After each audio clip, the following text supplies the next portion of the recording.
తప్పించినా సరే ఆ 2 ఎమ్మెల్సీలు ఎలాగూ అధికార పార్టీకి దక్కే అవకాశం ఉంది. వాళ్ళనే కొనసాగిస్తారా లేక మరి కొత్త అభ్యర్థులను ఏమన్నా టీడీపీ పెడుతుందా లేదా తెలియదు. So these are the developments. ఇంకా చాలా ఉన్నాయి. వీటన్నిటికీ సంబంధించి బిగ్ డిబేట్లో మనతో పార్టిసిపేట్ చేస్తున్నారు కృష్ణాంజనేయులు గారు, పొలిటికల్ అనలిస్ట్. నమస్కారం అండి. అలాగే పాదయాత్ర వెంకటేశ్వర రెడ్డి గారు, వైసీపీ అధికార ప్రతినిధి. ఇంకా మిగిలిన గెస్టులు కూడా మెరుపుల మహేష్, జనసేన అధికార ప్రతినిధి, వారు కూడా జాయిన్ అవుతారు. అండ్ కృష్ణాంజనేయులు గారు ఎలా చూస్తున్నారు ఈ మొత్తం? పూడి తిరుపతిరావు గారు, బీజేపీ అధికార ప్రతినిధి, వారు కూడా జాయిన్ అయ్యారు. నమస్తే అండి అందరికీ. అలాగే కృష్ణాంజనేయులు గారు, Vangaveeti Radha so centre of attraction అయ్యారు. కూటమికి కాపు ఓట్లను బదలాయించడంలో ఆయన చేసిన విశేష కృషిని తెలుగుదేశం పార్టీ గుర్తించింది. అండ్ కమ్మ కాపు ఘర్షణలను నివారించడానికి వారధిలాగా ఉపయోగపడతారు వంగవీటి రాధ. చాలా సాఫ్ట్ స్పోకెన్ పొలిటీషియన్. అండ్ ఆయన పెద్దగా కాంట్రవర్సీలు ఇష్టపడరు, మృదుభాషి. ఆయన్ని తీసుకొని విజయవాడలో కులాల సమతుల్యం సాధించాలి, ప్రత్యేకించి కృష్ణా జిల్లాలని తెలుగుదేశం భావిస్తుంది. ఏమంటారు? వాసుదేవన్ గారు నమస్తే. పాదయాత్ర వెంకటేశ్వర రెడ్డి గారికి, అదేవిధంగా పూడి తిరుపతిరావు గారికి, 910 వీక్షకులు కూడా నమస్కారం. మీరు కీలకంగా ఈ చర్చ అంతా వంగవీటి రాధ రాజకీయము, ఆయన ఎమ్మెల్సీ మంత్రి కాబోతున్నారు అనేటువంటి అంశాల మీద తీసుకొచ్చారు. కాబట్టి బహుశా తెలుగుదేశం పార్టీ ఎలాగో 2 ఎమ్మెల్సీలు ఉన్నాయి, తెలుగుదేశం పార్టీకే వస్తాయి ఆ సీట్స్ ఎలాగో. కాబట్టి దాంట్లోకి ఎమ్మెల్సీగా వంగవీటి రాధాని నిలబెట్టగలిగితే ఖచ్చితంగా ఆయన ఎమ్మెల్సీ అవుతారు. తర్వాత మంత్రి అవుతారా లేదనేటువంటిది నారా లోకేష్, అదేవిధంగా చంద్రబాబు నాయుడు చేతుల్లో. పవన్ కళ్యాణ్ సహకారం కూడా ఉంటే అది మరింత సాకారం అయ్యేదానికి కూడా అవకాశం ఉండొచ్చు. ఇక్కడ ఈ 2024 ఎన్నికలు చాలా కీలకమైనటువంటి అంశం ఏమిటంటే, ఈ ఎన్నికల్లో తెలుగుదేశము, జనసేన, బీజేపీ కూటమి గెలుపుకి ప్రధానమైనటువంటి అంశాల్లో ఒకటి 3 పార్టీలు కలవడం. రెండవ కీలకమైనటువంటి అంశము ఆంధ్రప్రదేశ్లో కమ్మ కాపు సామాజిక వర్గాల కాంబినేషన్.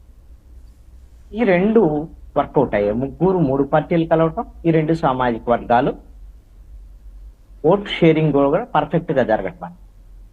మరి కమ్మ కాపు సామాజిక వర్గాలకు సంబంధించినటువంటి విషయంలో గతంలో అనేకమైనటువంటి వివాదాలు, అంతరాలు అన్ని జిల్లాల్లో ఉన్నాయని నేను చెప్పను, కానీ కృష్ణా, గుంటూరు జిల్లాల్లో ఆ విధమైనటువంటి సమస్య అయితే ఉంది.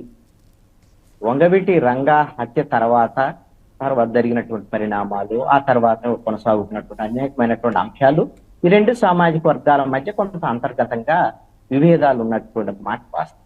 కానీ గతంలో ఎన్నడూ లేనటువంటి విధంగా ఈ ఎన్నికల్లో ఈ 2 సామాజిక వర్గాలు ఒకే తాటిపైకి వచ్చి ఈ కూటమి గెలుపు కోసం పనిచేసి, ఇది రాజకీయంగా చాలా కీలకమైనటువంటి పరిణామం. అయితే ఇక్కడ మరి కాపు కమ్మ సామాజిక వర్గాలు కలిసి పనిచేయటానికి, ఈ కూటమి గెలవటానికి కాపులందరూ కూడా ఏకతాటిపైకి వచ్చి వన్ సైడ్ గా వర్క్ చేయటానికి ఎవరు కారణం అనేటువంటి దాని మీద మీరు ఒకటే తెలుగుదేశం పార్టీ ఇలా భావిస్తుంది. వంగవీటి రాధ రాష్ట్ర వ్యాప్తంగా తిరగటం వల్ల తెలుగుదేశం పార్టీ వైపు కాపులు మద్దతు ఇచ్చారు అనేటువంటి. కానీ నేనేమో దాన్ని విభేదిస్తున్నాను కాదు, కానీ బయట ఉన్నటువంటి చర్చ అది కాదు. ఎందుకు అనంటే బయట ఉన్నటువంటి చర్చ ఏంటంటే పవన్ కళ్యాణ్ వల్ల ఇది సాకారమైంది. గతంలో ఎన్నడూ లేనటువంటి విధంగా పవన్ కళ్యాణ్ ఆయన తనకు తానుగా కాపు అని చెప్పుకోకపోయినప్పటికీ కూడా ఆయన ఎలాగో కాపు సామాజిక వర్గం సంబంధించినటువంటి వ్యక్తే కదా. ఇప్పుడు జగన్మోహన్ రెడ్డి చెప్పుకోనక్కర్లేదు, వైఎస్ఆర్ కాంగ్రెస్ పార్టీ రెడ్ల నాయకత్వంలో నడిచేటువంటి పార్టీ. తెలుగుదేశం పార్టీ కమ్మ సామాజిక వర్గ నాయకత్వంలో నడిచేటువంటి పార్టీ. వాళ్ళు కాదన్నా మా కులం ఇది కాదంటే పోయేది కాదు కదా. భారతదేశంలో కులాలు ఉన్నాయి, కులాలకు సంబంధించినటువంటి గుర్తింపు ఉండదు, ఖచ్చితంగా దానికి సంబంధించినటువంటి అన్ని రాజకీయాల్లో ప్రాధాన్యత ఉంది. అలాగనే పవన్ కళ్యాణ్ కూడా కాపు సామాజిక వర్గానికి సంబంధించిన ఆ కాపు సామాజిక వర్గానికే నాయకుడు నేను అనడం, మిగతా వాళ్ళు కూడా ఆయన్ని అంగీకరించవచ్చు. మరి ఈ ఎన్నికల్లో కాపులు అంటే ఒక 65 లక్షలుగా ఉన్నటువంటి Kapu voting, majority voting Telugu Desam, Janasena, BJP అభ్యర్థులు కూటమితో పాటు. మరి దీనికి కారణము పవన్ కళ్యాణ్ అని అందరూ భావిస్తున్నటువంటి పరిస్థితుల్లో ఇప్పుడు రాధాకి ఆపాదించడం అనేటువంటిది నేనే తప్పు అన్నాం. రాధా ప్రభావం కూడా ఎంతో కొంత ఉంటుండొచ్చు. ఎంతో కొంత అతను కూడా రాష్ట్ర వ్యాప్తంగా తిరిగాడు కూడా. అంటే అంటే నేనేమంటాను కృష్ణాంజనేయులు గారు, తెలుగుదేశం మా అందరూ ఇప్పుడు 24లో ఆలోచిస్తే తెలుగుదేశం 44లో ఆలోచిస్తుంది. బ్యాలెన్సింగ్ పాలిటిక్స్ చేస్తుంది. ఎందుకంటే కాపు ఓట్లు కేవలం పవన్ కళ్యాణ్ గారి ద్వారానే రాలేదు, మాకు రాధా కూడా ఉన్నాడు, ఒక సంకేతం పంపించటం. అంటే ఒక పక్క పవన్ కళ్యాణ్ గారి పార్టీకి గౌరవం ఇస్తూనే, సముచిత ప్రాధాన్యం ఇస్తూనే, మాకు కాపు బేస్ ఉంది, కాపు లీడర్స్ ఉన్నారు అని చెప్పేసి సిగ్నల్ పంపటం. అది సాధారణంగా అంటే మీలాంటి అనలిస్టులందరికీ అర్థమవుతుంది, సామాన్య జనానికి అర్థమయ్యేట్టుకు 2044 వస్తుంది. సో అది అంటే ప్రొజెక్షన్ అనేది తెలుగుదేశంకు ఉన్న మార్కెటింగ్ టెక్నిక్, అది ఆ రకంగా. ఓకే, వాసుదేవన్ గారు మీరు ఖచ్చితంగానే అంచనా వేశారు, నేను కాదనటం లేదు. నిజంగాగేనా వంగవీటి రాధాకి అంత ప్రాధాన్యత ఇస్తున్నారు, ఇవ్వబోతున్నారు తెలుగుదేశం పార్టీ అని అంటే, మరి నాకు గమనించిన తర్వాత ఎన్నికల తర్వాత అదాని ఒక పార్టీకి సంబంధించిన వ్యవహార కార్యకలాపాలు అక్కడ పాల్గొనొచ్చాను.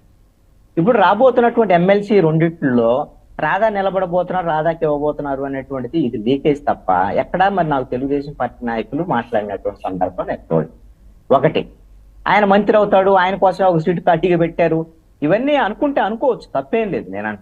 అయితే నేనేమంటానంటే అసలు రాధా రాజకీయ జీవితానికి సంబంధించినటువంటి విషయం